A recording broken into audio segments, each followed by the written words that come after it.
Probably one of the hardest things to deal with in family businesses is letting go. We have to be really honest. Founders and their identity are all wrapped in one. When you're walking around town and I'm Steve Smith, they just don't say you're Steve Smith. Oh, that's Steve Smith, president of ABC Company, right? Your name and your company are synonymous with one another. And one of the things that gets in the way is ego, and not in a negative way. It's like your persona and the company are one and the same. And you've worked at the company 20, 30, 40 years, and now you're being told, well, you got this second generation biting at the bit, and they want to get involved, and you're trying to figure out, how do I let go? Are they ready? So we talked about earlier about setting up this runway and making sure that the second generation is being groomed to step in. But at some point, you have to let go of the vine. The key thing is founders, if they're not preparing themselves, and retirement is a terrible word. We don't like to use the word retirement because for many business owners, it sounds like a death sentence.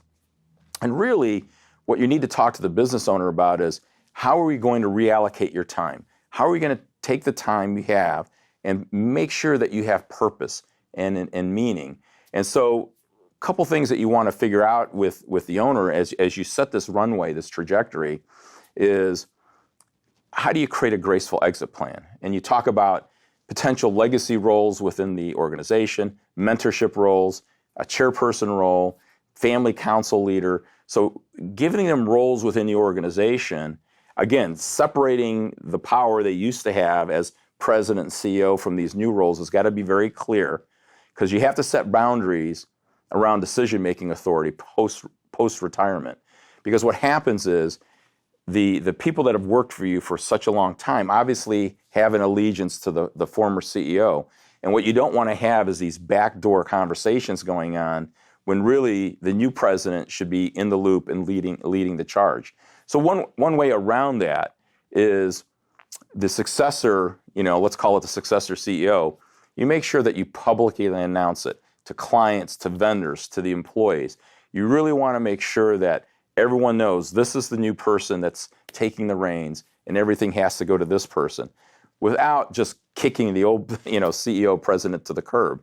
Again, transition in phases is important. Doing a dramatic cutoff, like pulling off a Band-Aid, isn't the way to do it. And again, creating purpose and meaning. One of the things I've realized over the years in advising clients is purpose matters. When you don't have purpose, it's tough to have passion about what you're doing. And so making sure, out of respect to that CEO who's built that business as the original founder, as the OG, as they say, you want to make sure that, again, they have purpose and meaning as they step away and take on a different role.